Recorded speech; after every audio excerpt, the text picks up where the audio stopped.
ఈరోజు నేను ఈ పూజలు కానీ ఏదైనా మనం అభిషేకాలు చేసుకున్నప్పుడు పంచామృతాన్ని ఎలా తయారు చేయాలో చెప్తాను.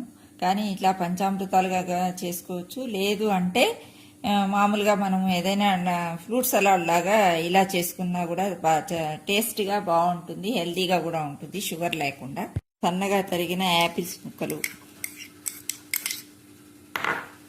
సన్నగా తరిగిన బనానా వేస్తున్నాను ముక్కలుగా తరిగి.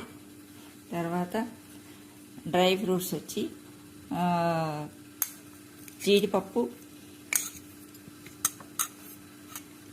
తర్వాత బాదం, గ్రేప్స్, తర్వాత వచ్చి వాల్నట్స్, ఇవన్నీ వేసాను. పెరుగు,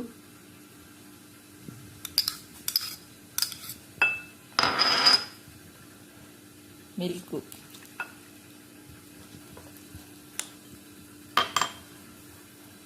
ఇదిగోండి తేనె.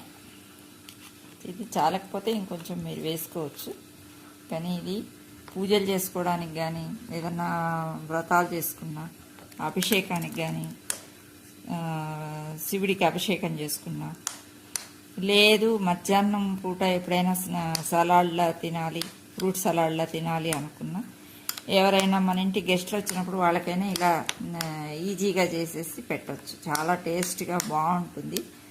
మీరు కూడా ఇలా ట్రై చేసుకొని చూసి టేస్ట్ చూసుకొని నాకు కామెంట్ సెక్షన్లో చెప్పండి.